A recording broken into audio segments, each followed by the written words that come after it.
com as desculpas para não procurar o Sebrae. É empreendedor? Ligue, mande um zap, vá ao Sebrae ou ele vai até você. Ah, e tem tudo no portal. Sebrae, a força do empreendedor brasileiro. Okay. So thank you for joining us at the SciBiz conference. This panel will be Unicorns from Emerging Markets. And I will pass directly the word for Moacir, who is the organizer of the conference. So he can open the panel and then pass to Lourdes, myself, and Diego. Thank you.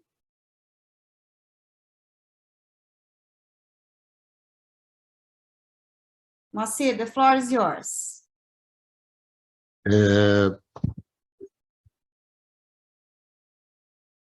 Fernanda, you expect me to make a presentation of the group, our group? Yeah, Moacir, you could tell us about the SciBiz initiatives and the organization that you are taking place now in Brazil, and then we start and talk about the topic of unicorns. Okay, but I'd like the Lourdes make a short presentation of our research group as well. Yeah, we will have a slide about that, and then we can pass the word to Lourdes. I thank you very much for joining us in this pre-conference of SciBiz. This year we have a conference for 2023, 100% face-to-face. Then we decided to create this pre-conference to have the opportunity of join some colleagues, some researchers that can't come to Brazil at this moment. So the SciBiz is a conference. The mission of the SciBiz is try to fit a gap on a more oriented conference that connects academics and researchers on one side, and also investors, entrepreneurs, and corporations on the other side. So the idea is putting together science and business, so SciBiz. And it's great to have again a panel by the Emerging Market Research Network, a group of a very prolific group. It's doing a lot of things together. Lourdes is going to tell you. And I thank you, and thank you, Lourdes, for putting all this group together. Lourdes used her network to put all this team together. This has been a great experience. I love that. And that's all. So thank you, Moacir. As Moacir said, we published a book already that is Cambridge University Press, From Copycats to Leaders, and the idea of the book was to talk about the innovation, the leading innovation from emerging markets. So maybe previous one for a second, Fernanda, please. Okay, yes, so then as Moacir said, we are all part of this emerging multinationals research network. The first executive director was Fernanda, and the second one was Diego, Fernanda Cahen, and now Diego Fichelstein. And we are very practical. We always think, what shall we do next? So panel presentations, collaboration. So if someone has a project, immediately proposes the project to the books, proposes the project to the group, and then we always come with collaborations that are very easy. We publish the EMI report, we publish books, case studies, and in general, we support each other in our academic activities, 9 universities, 10 countries, and now it's growing more and more. We had Andrei Panivratov, that originally was in Russia, but is now at the SCP in Paris, Kalman Kalotai from Hungary, Armando Borda, Forum Mesan, and then the 4 that we are here in Tec de Monterrey, 2 representatives from the Tec de Monterrey, 2 from Universidad Los Andes that unfortunately cannot be with us today. So next one. So this is for the first, next one, Fernanda, please. So this is the first book. And in the book, we did a couple of things. One, we got together as experts in the subject from not only the network was the base, but then we invited others that were also working in the field.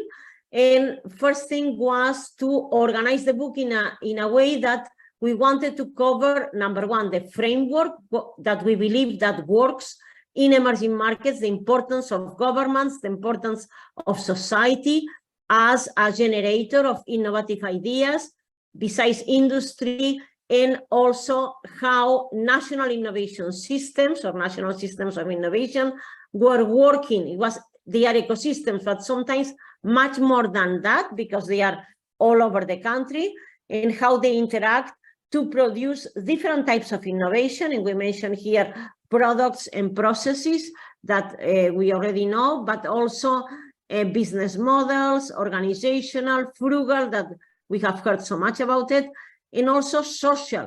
So our colleagues from Uniandes are writing and researching on how the peace process in Colombia, that is still going on, has also been behind a number of innovations. And then for us was very important to measure the outcomes. Emerging markets, innovation is very expensive, and emerging markets have many social challenges, and how innovation that is, again, expensive, can also produce and improve the lives of all these citizens. Next one. Okay, Diego or Fernanda. So now we're going to enter the topic per se, the rise of unicorns in emerging markets.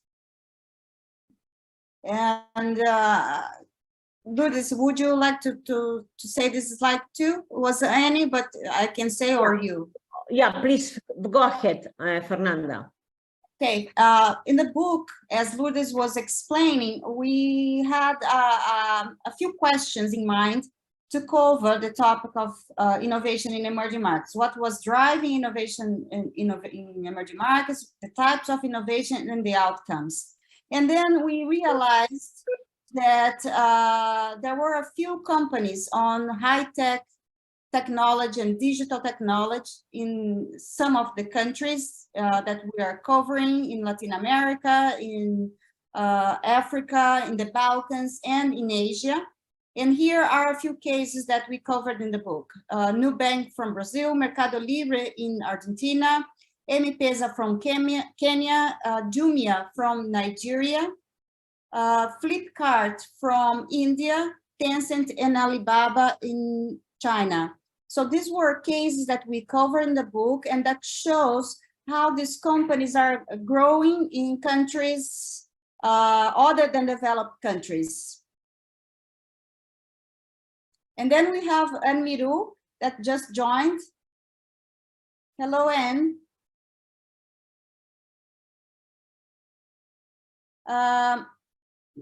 And then here, Lourdes, you can say a few examples of unicorns from emerging markets. Okay, so then what has been very interesting is the rise. Okay, we know China, we know India, but also Latin America. So here we list unicorns by dance, that is obviously TikTok, who's very successful. Also, we look at the industry, and we also look at the investors. Often very important. So in China, you have two types of investors, or three. One, traditional VCs, then a lot of corporate venture. Tencent, for instance, Tencent owns 10% of Unibank. So Tencent is a very active corporate venture. Alibaba, also very active corporate venture. And as it happens very often, you have also the government. Here you have also the usual VC big funds, Accel, Sequoia, Tiger, and others that are very active in China. And as you know, Sequoia has just separated the Chinese business and the India business, but that's up for the discussion of another time. Next one. So in India, you have Viju, Swiggy, Oyo Rooms, the famous hotel, kind of Airbnb for hotels that has been extremely successful and very global, also in Latin America. Also, they left since then, and others that are very interesting. Next one.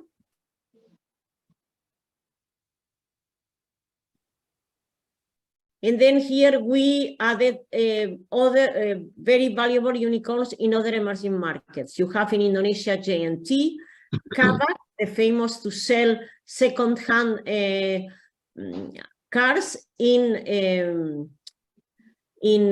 Mexico, Rappi, the very famous e-commerce in Colombia, Quinto Andar in Brazil, and Nubank is not here because, as you know, Nubank has already done a very successful IPO that was valued at that time 40 billion. Then the valuation went down, but since then the valuation has gone up to 30.6 billion right now. So almost the same value as at the moment of the IPO. Next one.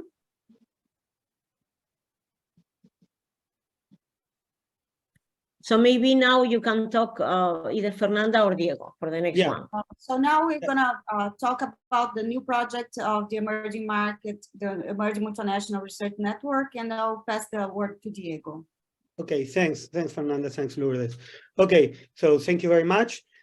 So I would say that now we are working on a new book project with the group. As Lourdes was saying, we are quite active in trying to produce research and produce kind of knowledge-related activities. And in a way, this book that is more focused in unicorns, I would say that it's a spin-off from the original book that Lourdes and Fernanda were talking. When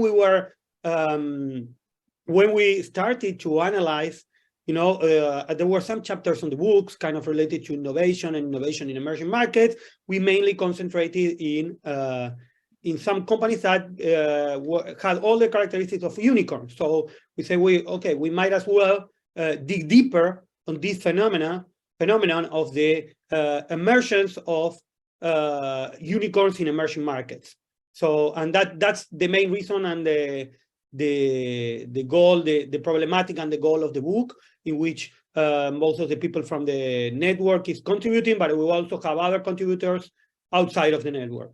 And Fernanda, you want? So first of all, just to level all of us here, what are unicorns? Most likely, most of you know what they are, but just to put it there, they are entrepreneurial ventures in tech sectors, which have had a very fast and unprecedented growth. They are worth more than $1 billion in less than 10 years, right? And this phenomenon has been growing significantly in the last 10 years, right? Just to point out this, in 2014 there were only 82 unicorns around the world, and by 2022 we have more than 1,100, right? Yes, it is true that most of them are concentrated in developed countries, especially the US and China. Well, it's not a developed country, but it's a developing one, but very particular one, of course. But the interesting thing is that despite, of course, because of the growth and the scale of these countries, it is logical to have most of the unicorns in there.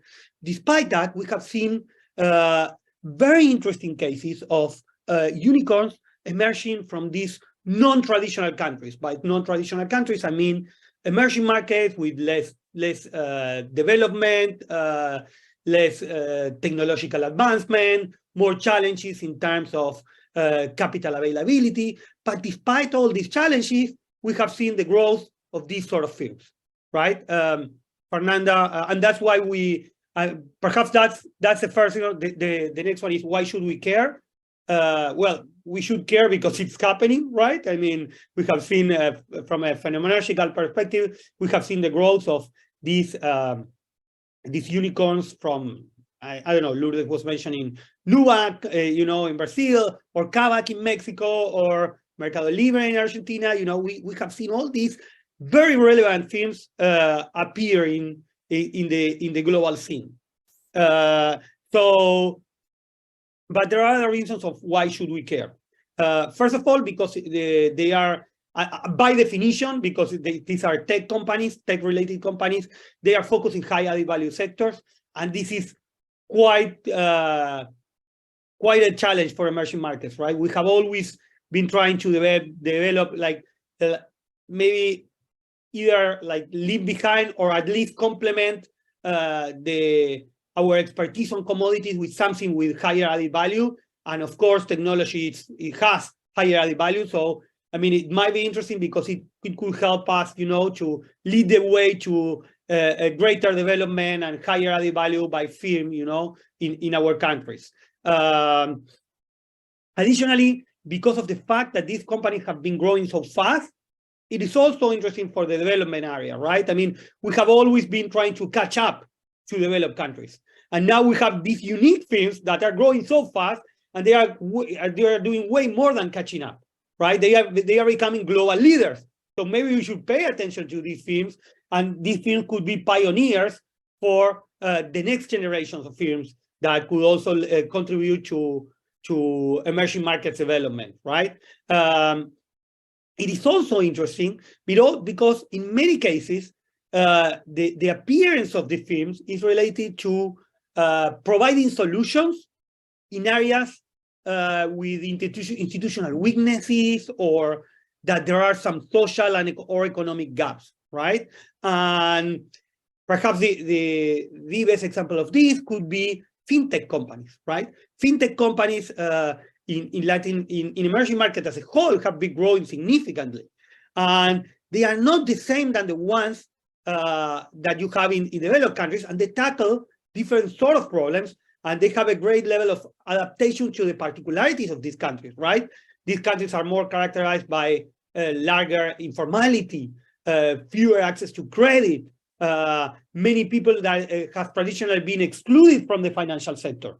So the appearance of this firm is trying to focus or target these sort of potential consumers. So it is these are very interesting business opportunities, but they all could also contribute to the access of people that have been traditionally excluded to the financial sector to this sector. So, so that could be an example. EdTech could be another one, right? But this sort of movement is, I think, it's very interesting. And of course, the potentiality of creating spillover effects, right? These firms have been leaders in the entrepreneurial ecosystem, and they could improve the entrepreneurial ecosystem in these countries, and that way they could also increase the opportunity for other firms to arise in our entrepreneurial ecosystem. First of all, because they hire better quality jobs. This is high-tech firms, so there are more opportunities for qualified jobs in emerging markets. At the same time, they produce funding opportunities. Given these stories of success, most likely there's going to be more international funding to the countries in which you might have these success stories. But at the same time, there are many cases in which the already established, the ones that started as unicorns, and now they are already established firms, they could also create their own fundings for new and younger firms, right? I mean, for instance, Mercado Libre has funded and invested, not Mercado Libre by itself, but the owner of Mercado Libre have funded and invested in other firms that have eventually they have also become unicorns. So this kind of one leading to the other one, and domino effect could also be very, very interesting. And in addition, it also increases the entrepreneurial spirit and networking within the entrepreneurial ecosystem, because these stories of success could be shared from one entrepreneur to the other, and by sharing this experience, it is also knowledge that goes from one company to the other. So in that sense, it could be quite important in many dimensions for the growth of or the appearance of more unicorns in these countries. So Fernanda, maybe you could pass along to the other one. So now I wanted to distinguish a little bit the differences between the unicorns from advanced countries and the ones from emerging ones, right? Because they are not the same. right? And perhaps the first particularity or uniqueness is the fact that we do have unicorns in these countries. Of course, especially because of the challenges, right? I mean, we have in emerging markets, there is fewer access to credit. The access to knowledge is more limited, although there are some countries with very interesting human capital and relatively developed one. It is comparatively less developed than the one that you might find in Germany or Japan or the US, right? So in that sense, that despite these challenges, this things appears, it's quite unique, right? And also the conditions that these challenges that I was just mentioning create, right? First of all, given the particularities of these countries, unicorns from these countries might have the opportunity of being of the first mover advantage, right? And we have seen it in the, especially on the e-commerce business, right? This is something that we have worked in a book chapter with Miroux and Lourdes Casanova, you know, from the previous book, that we found that in most of the emerging markets, you will find emerging market companies leading the e-commerce area.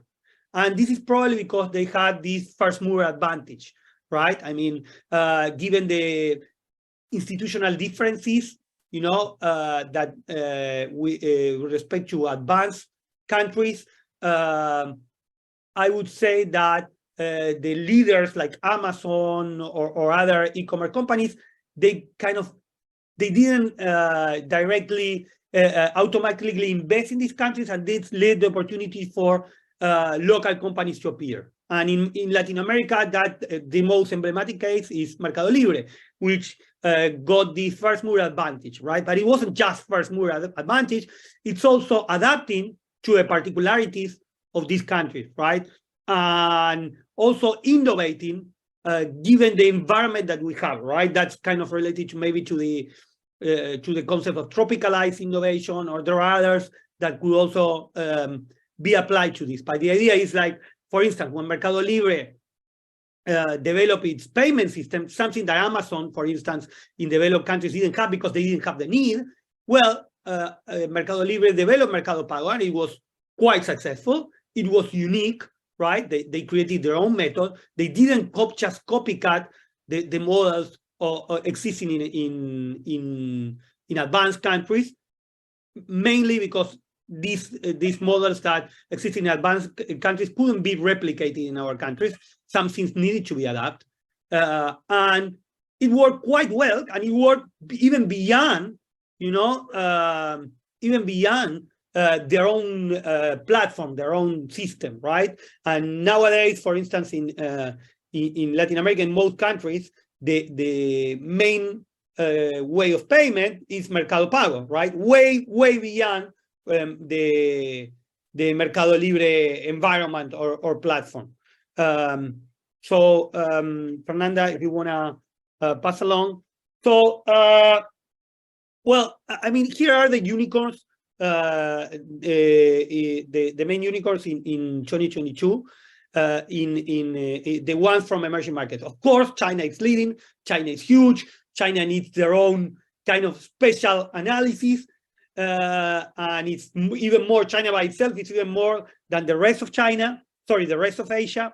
But then you have many, like 166 in Asia. We have 34 in 2022 in Latin America and 5 in Africa, right? And perhaps something that is not in this slide, but I would like to share it, is in the areas in which they are. I mean, there's a difference between the kind of main areas that you will find unicorns in advanced economies with respect to emerging markets, right?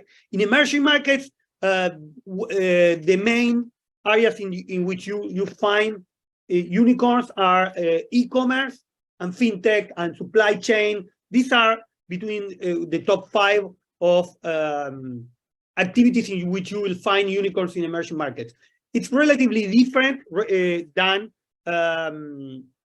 advanced economies, in which cybersecurity, IA, artificial intelligence and software development are more important, right? Fintech is still important, but they are, I would say, in a different stage of development in terms of the kind of unicorns that you will find, right? The unicorns that you will find in emerging markets are more related to the particular needs that we have in these countries. We do have in emerging markets some very interesting cases of IA or software development kind of related unicorns, but mainly it's fintech and e-commerce, as it shows the next slide. Fernanda, if you could. Thank you. So if you compare the ones, and again, I think that's kind of related to the level, the stage of development of each of these countries, right? I mean, you will see that both Latin America and Africa, which are relatively less developed than China and even Asia, you will have the greater weight than fintech and e-commerce have, right? While in Asia and in China, it's not that much just about these two activities, right? Fernanda, if you could pass to the next one. Thank you. So which are some of the key characteristics of unicorns in emerging markets? As I was saying, and this is kind of what we were kind of talking before, right? Many of the unicorns in emerging markets are more related to our consumer needs, right? More kind of e-commerce and the particularities of our consumers, which are clearly different than the ones that you will find in developed countries, especially because of the informality and the freer access to some particular goods and activities that you will find in emerging markets. We do have as I was saying before, we do have, I mean, although our main focus is in consumer needs, we do have very interesting cases of kind of more sophisticated activities going on and unicorns in those areas, which in a way also show us that there's still room for us for improvement, and also there might be some conditions to move to the next stage in terms of development and unicorns appearance, right? We are still not ready yet, but we do have a few cases. And one of the uniqueness of these cases is that adaptation is crucial in these cases, right? As I was saying with the case of Mercado Libre, but it's also the case of Jumia and Alibaba and all of these companies, in which they analyze, they see the existing model in advanced economies, but they adapt it to the particularities and needs of our countries, right? Mobile payment is something that it's quite developed and in their own way, right, with their own competitive advantages in emerging markets. And the same you could go with fintechs, right? Another interesting thing is that there is less corporate. There has been less corporate funding in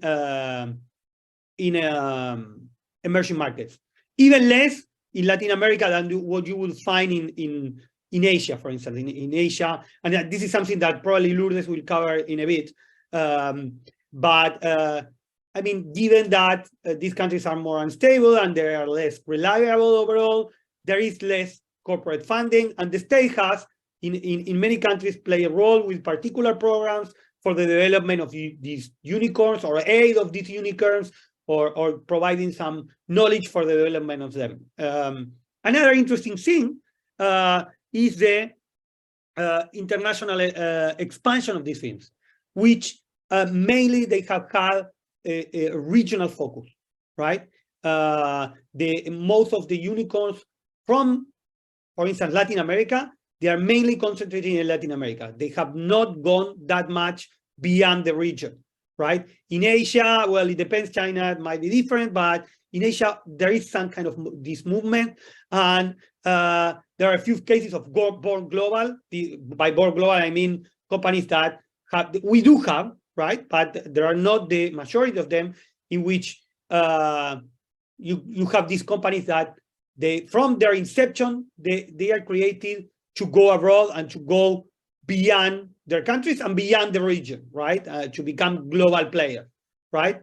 Our companies, emerging market unicorns, are more concentrated in their own region, right? And interesting enough, there's not that much South-South investment.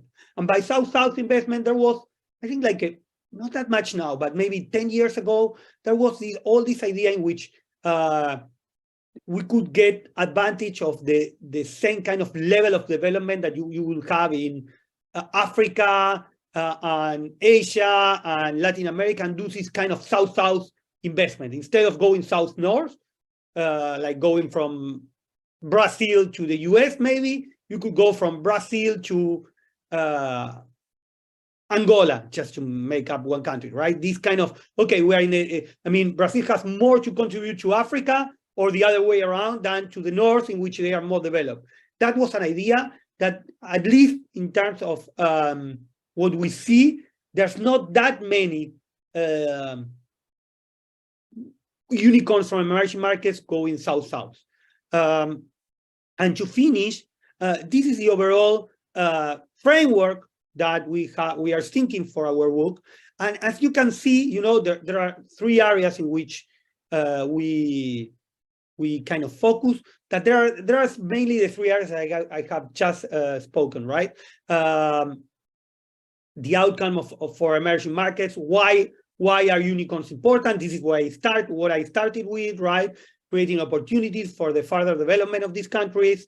What are the kind of when we are watching on unicorns and analyzing the unicorns, what are the things that we should take a look or dig deeper with respect to them? And in that sense, we could focus on the government programs to develop these unicorns, the entrepreneurial culture within these countries, their access to credit, right? Entrepreneurial finance. Do they have connection to the R&D departments or areas within their countries? You know, how are they taking advantage, or how are they overpassing the challenges created by their unique infrastructure, right? And then the drivers of this creation of entrepreneurial ecosystems, which ultimately are the ones influencing unicorns, right? And in that sense, what is the innovation approach in these countries, the life cycle and scalability, the funding strategy that these companies try to develop, how is the mentoring and the network within this entrepreneurial ecosystem. These are all things that we are thinking when we are thinking on our comprehension of or understanding of unicorns. And I think I'm done with this. Thank you, Diego. So now we're going to talk about venture capital in emerging markets, and we have Lourdes to cover this part. Okay, so a couple of things. One, the very important role that venture capital has played in innovation and now in startups. And we can see these three phases.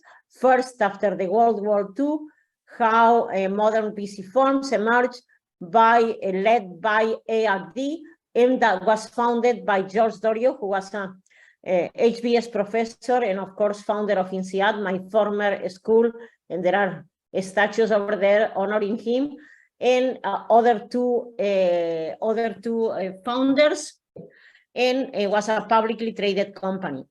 Then in the 70s, we see the emergence of venture capital firms that are still playing a tremendous role. The Sequoia, the Kleiner and Perkins, and they were part of, they created an ecosystem, and they created the ecosystem around Stanford University.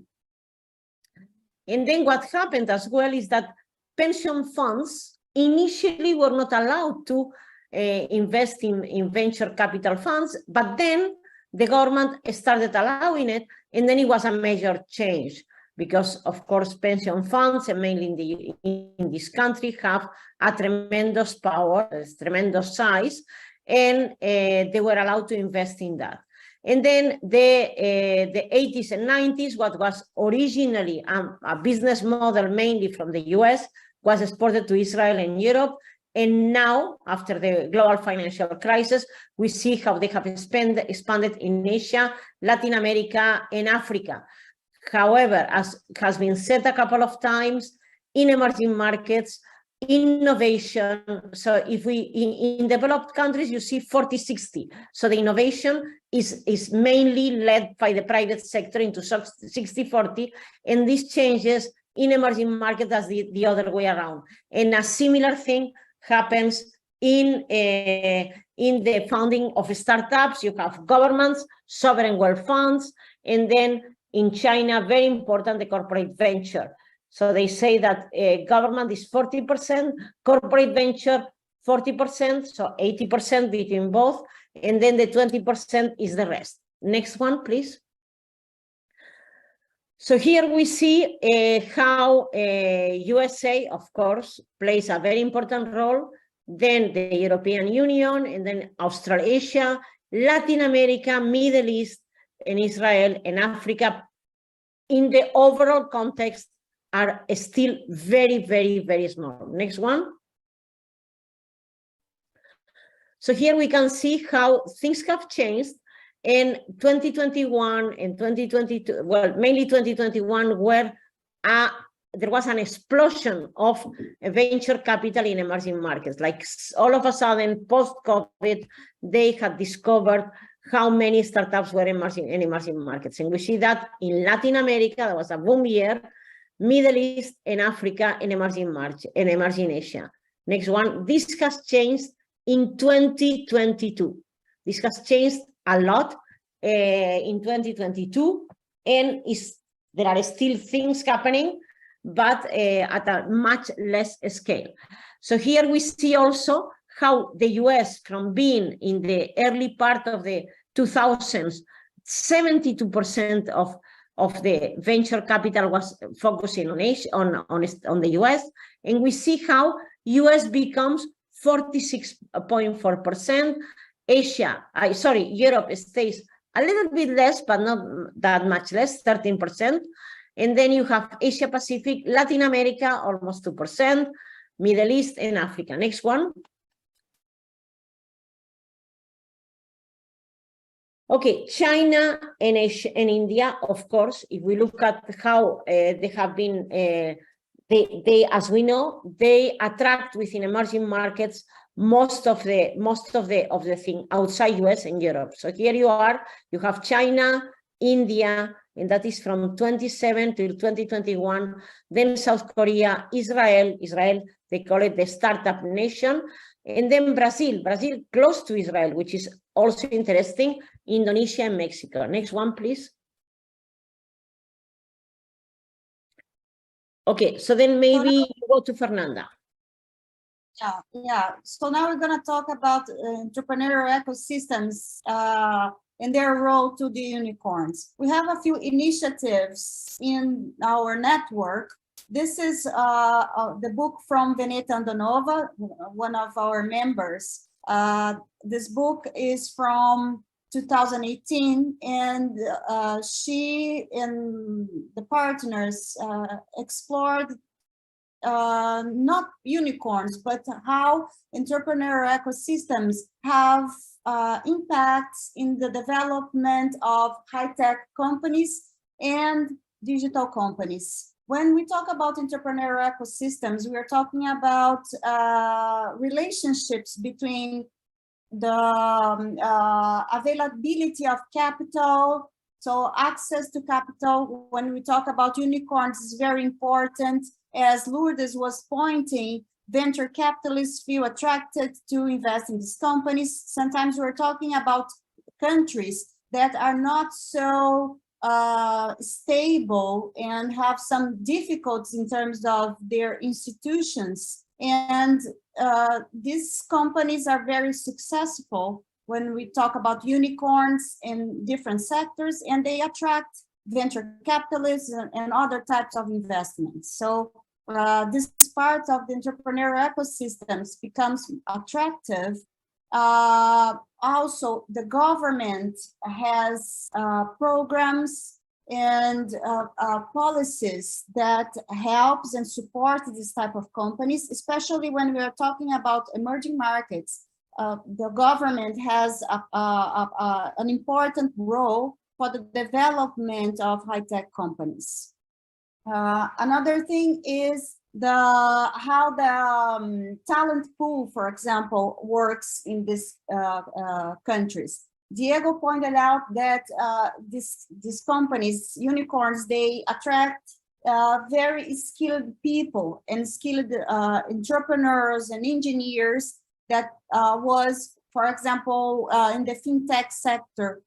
If we look to that sector, we saw downsizing of traditional banks that put in the market many skilled people that is working and giving services to the fintech sector now. So that's an important part of the market sophistication and how these qualified people are interacting in the entrepreneurial ecosystem. Another thing is the relationship with academia. We are today in the SciBiz Science Meet Business Conference that is putting together entrepreneurs, venture capitalists, and the academia part, the professors and people that works for the universities and research institutions.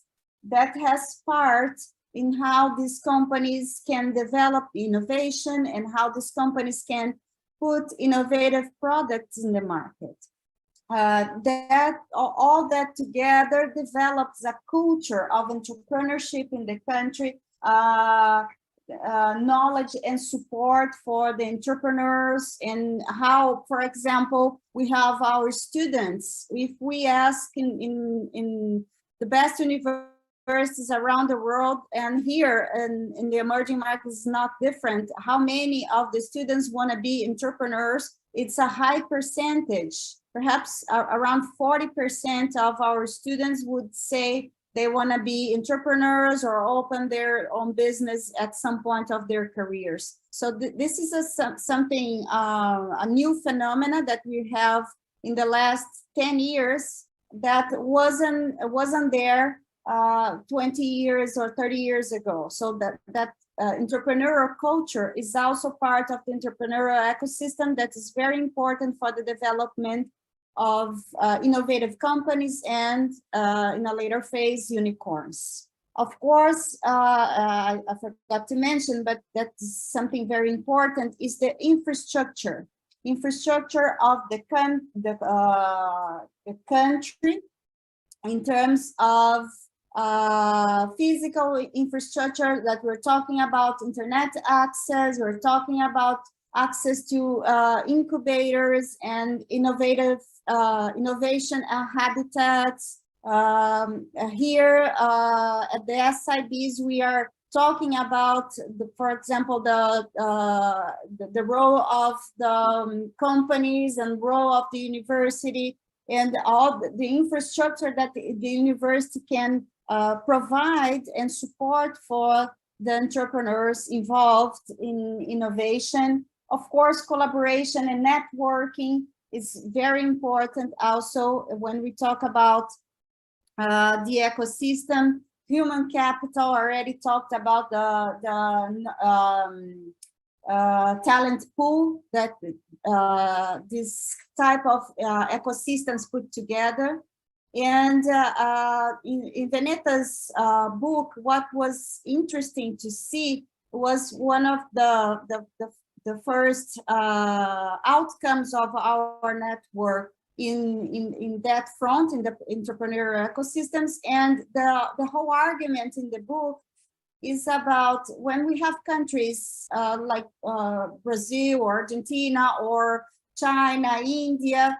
Perhaps we don't have a perfect infrastructure or a perfect institutional ecosystem, institutional ecosystem for innovation or for unicorns to born.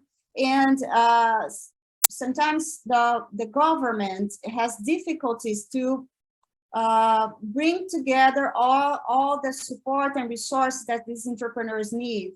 And the main argument in the book was unicorns is an important part of these ecosystems, and they become an engine for the development of these companies and an engine for other startups to provide services and to grow around the unicorns. That is something important when we have countries that is not so developed or don't have the entrepreneurial ecosystem so developed like in Silicon Valley or in other developed countries.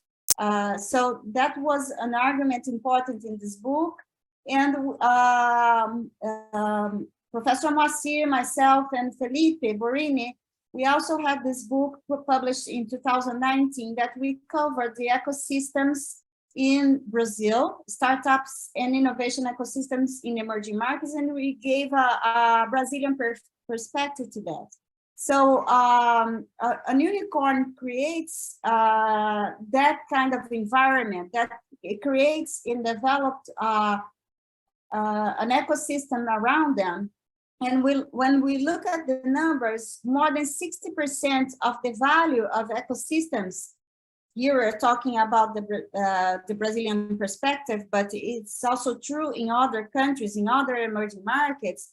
More than 60% of the value of the ecosystems are around the unicorns. So these are types of companies, as Diego pointed in his views, they are in high-valued sectors, they are developing innovation, they have skilled people working for these companies, so they become an important engine for other startups to grow. Besides the other problems that our economies or instabilities, political instabilities that emerging markets may have. We have some particularities of ecosystems around Latin America. For example, 82% of the ecosystems in Latin America we're talking about two countries, Brazil and Argentina. And almost 50% of that is the Brazilian market. It's the biggest market, and we have more high-tech hubs around the country.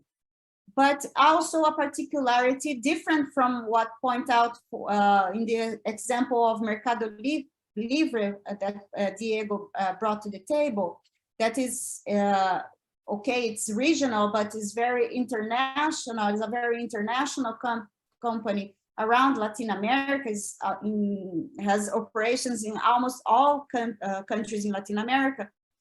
The Brazilian unicorns, more than 70% of their value are generated in the domestic market or in the Brazilian market.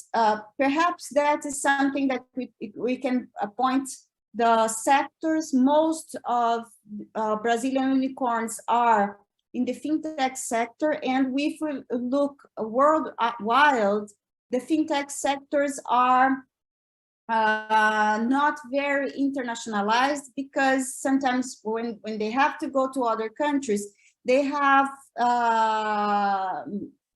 regulations. For example, they need a license from the local central banks, and that can difficult a little bit how they go abroad. I'm not saying that is impossible, of course not. We have some internationalization of very successful fintechs, but it's a little more the path for there to go to international markets is a little more difficult than e-commerce and other games and other sectors that we're talking about unicorns. So here are Diego already talked a little bit about this, but here we have the numbers of which sectors are more prolific for unicorns from emerging markets. We have, for example, e-commerce with the most number of companies in emerging markets, that we have most of the unicorns and is the most successful sector. Then we have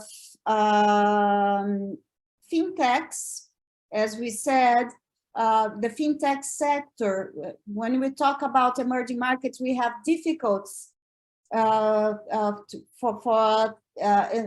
entrepreneurs from like normal people to get access to credit, and many fintechs are providing that kind of service and providing access to credit and other financial products that sometimes is avoided in emerging markets.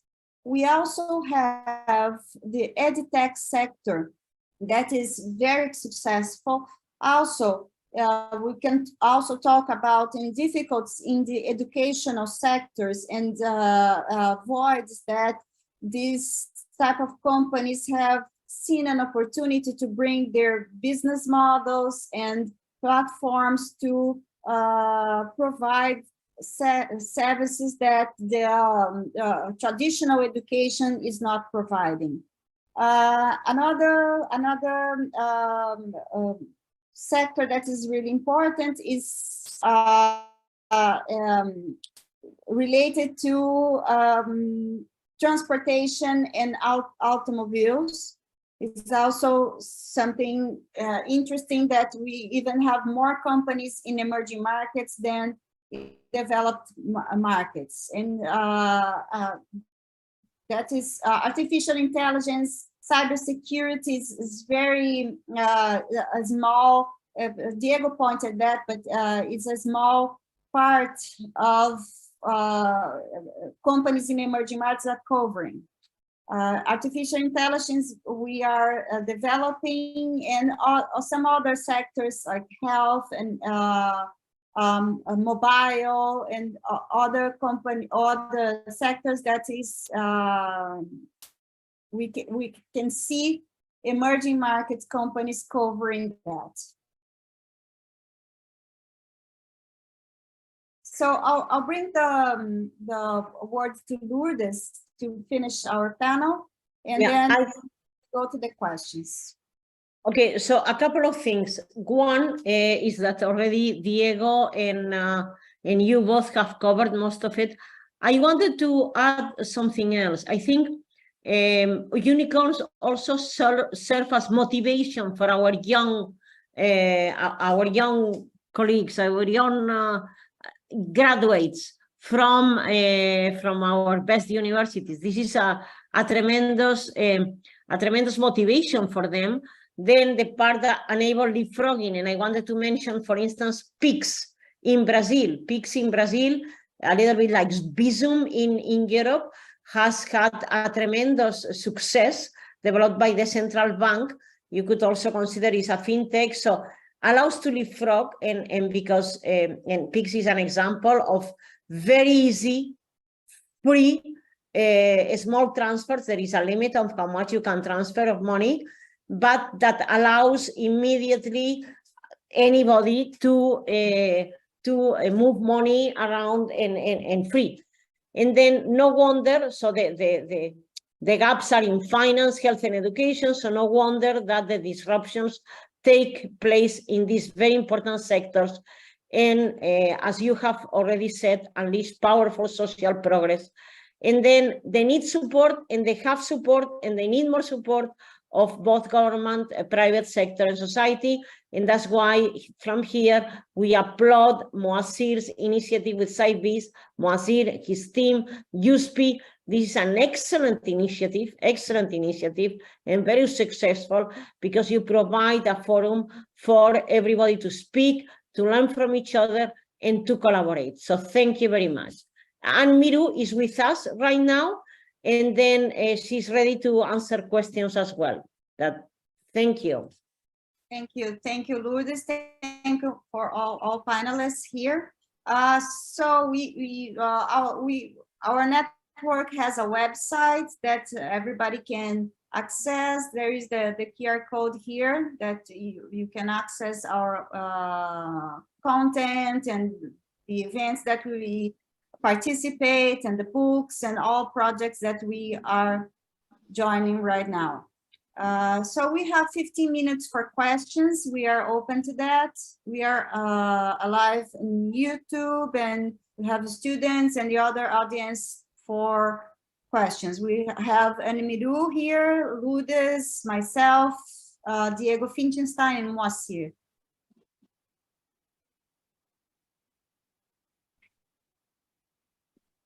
I will follow. Fernanda, if there is no question, I would just like to add something. So please go ahead, Anne. I will follow the chat and YouTube for questions.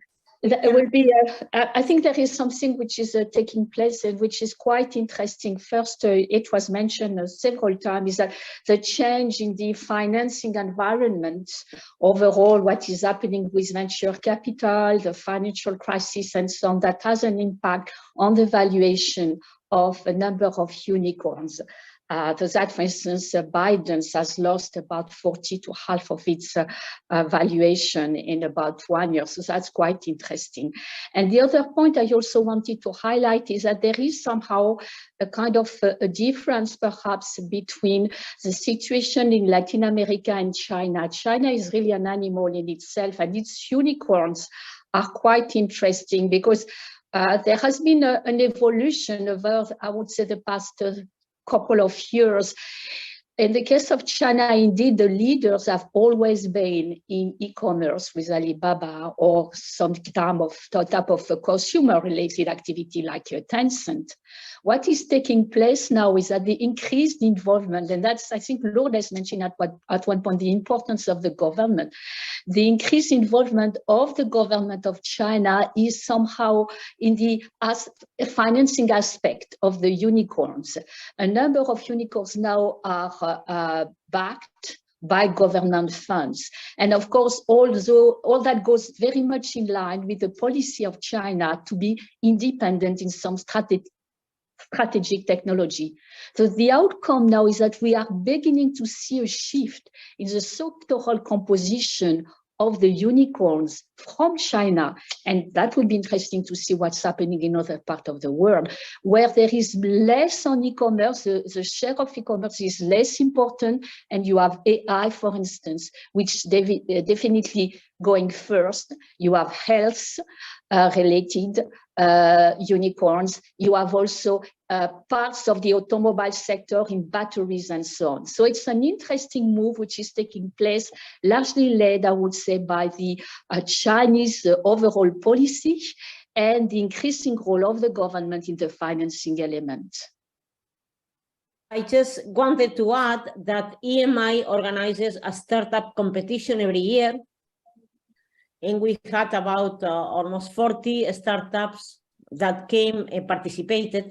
And among them, you had, for instance, a company from India that was using AI to read and interpret MRIs. MRIs, there is, if a human reads that, has only like, I think, 20%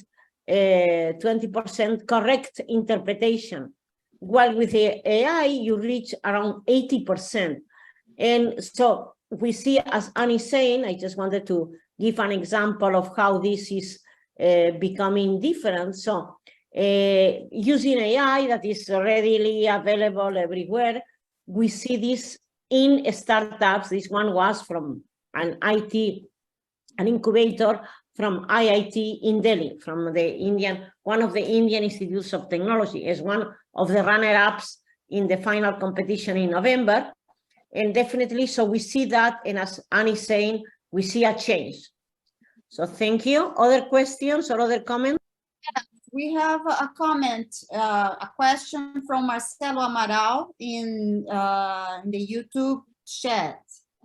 So he says that there is a lot of concept as tech hubs, district of innovations, areas of innovation, ecosystems, and so forth. there are metaphors to analyze. They are metaphors to analyze innovation system. My question is how to integrate all of them. Tech hubs can be used as management tool of innovation ecosystems. Yeah, so we see that, if I may, I'll start. Of course, Silicon Valley continues to have this mythical power. As we can see, we have seen a lot of layoffs.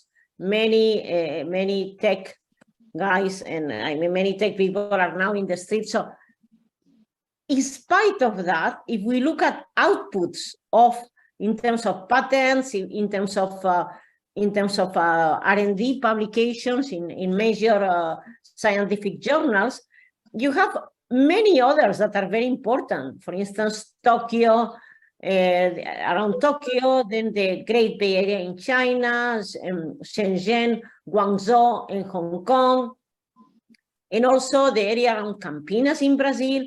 So there are many different corridors where innovation has started as an ecosystem of innovation and has evolved as a way to incubate unicorns. So I don't know if I am answering the question, and if someone else wants to add something else. But yes, there are many all over the world, and often, for instance, Cornell has a campus in Roosevelt Island, is part of an innovation ecosystem in New York. Less well known, or biotech in Boston, less well known, but equally productive. I'm not saying equally, but in the sense that, okay, as Marcelo is saying, innovation ecosystems that produce ultimately unicorns. Anyone else?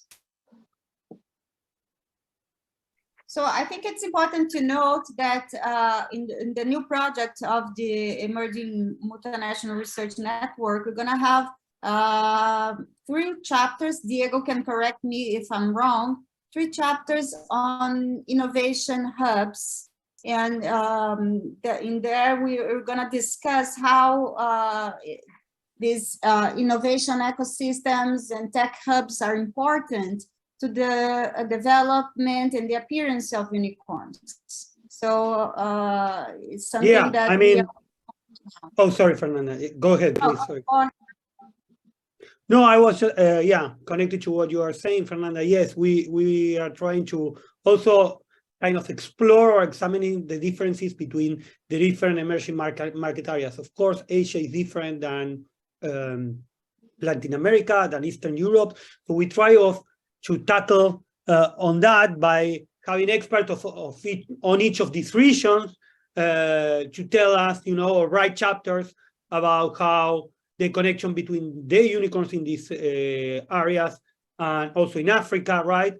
And the entrepreneurial ecosystems that exist in there. Yeah, absolutely. I think that's a very important point. Thanks Fernanda for reminding us of that. So in the YouTube, we don't have any more questions. I would like just to note that Vitor Bruno. I have a question, Fernanda. Okay, please, Moacir, go ahead. I have a question for my dearest colleagues. Most of the, I say most, but I think that 100% of the unicorns from emerging markets are digital unicorns. Do you think we can expect something that's different in the coming years? Large corporation in deep tech, health sciences, or whatever, artificial intelligence. Nowadays, my feeling is that we are doing a great job in matching demands and offer. iFood, the Pegar, and even the bank. It's a digital bank, but I don't know. Yeah, Moacir, by its own definition, unicorns are kind of tech-related companies, right? By their own definition. So, I mean, you have many digital companies in there because that's kind of the main point of taking a look on unicorns. But within this, you do see differences, as you were saying, right? That are more kind of AI related or more like supply chain related, you know, they are all technologically related and blockchain mainly digital, but within that you do find differences. I think that hopefully we will catch up, and there are a few cases in the next stage in terms of the kind of unicorns that you find in America. I think the digital environment is what really creates the trigger for the scalability, not to think? Yeah, Moacir, I would like to say something about that. So when we say unicorns in the scalability process, we see a lot of engagement in technology, and the digital technology is very important for them. For example, the APIs, the digital interconnection between companies. For example, when we use a platform, we have no idea how many companies are there connected and like running the business for this company. So I think the digital technology is part of how these unicorns are scaling their business. And the more digital is their business model, I think the more fast can be their growth, the growth of the business. Yeah. And by the way, we should say that, Moacir, we have also a project coming in called Digital Disruption in Brazilian Unicorns, understand the factors driving scalability and success in entrepreneurial ecosystems, that also Moacir, Felipe Borini, and myself are working, and we cover that part of how unicorns scales and how they grow their business so fast. I think that's what Diego was saying about the definition per se of what is a unicorn and how they can grow so fast. And I think the digital part is a very, very... I think it's, I understand the tech issue, but for example, Embraer is also tech business, but it's not a digital business. Natura is also tech business. They have a lot of scientists over there, but they are not digital. And they are not unicorns because they are not startups, but they value billions of dollars. Embraer X nowadays, they are developing the flyer car. They value more than the traditional Embraer. The Embraer X is valued more than Embraer. And it's not a virtual or digital. It's not a digital firm, you see? Okay. It can become a unicorn, but it's not a digital firm. That's my point. It's not they have a tangible product. That's my question. Two things. One, I'm sorry for putting this question at the very end of the panel. I think we have 2 minutes. This is a super interesting question. We are also talking about the digitalization of traditional industries in Brazil, Latin America, and beyond. So I think this is a pending thing. Going back to your previous question, we see a lot of crypto in emerging markets. And then we could go into the central bank digital currencies. That is, again, a technological innovation, but maybe this is for another panel. And Anne and I are working a lot on that with our interns this summer. But definitely crypto, central bank digital currencies, the usage is tremendous in emerging markets for reasons that go beyond the panel. But yes, referring to what you are saying, Embraer, in Natura, sometimes, okay, we need to digitalize traditional industries. Of course, Embraer is not a traditional industry, is that the avant-garde of innovation by the same nature of what is manufacturing planes, and how advanced is the company and how much good brand name it has. So the question is how to digitalize, how to also Embraer, and is doing it, as you are saying, how it's going to move in the green transition. So the green transition will be a tremendous opportunity of innovation, probably startups as well, and measure disruptive changes and disruptive innovation in traditional industries.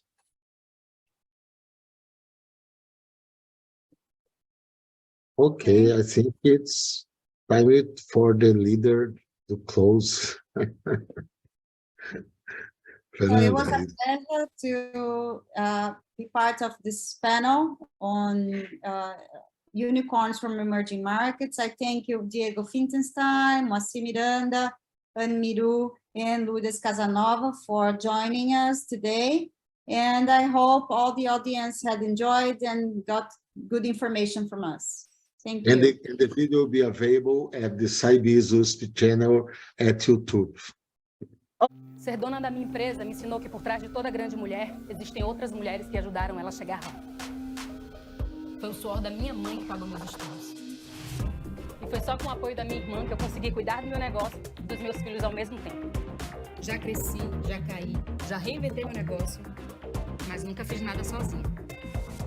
Por isso a gente tem uma regra. Quando uma mulher sobe, ela puxa as outras para cima. Sebrae, a força da empreendedora brasileira.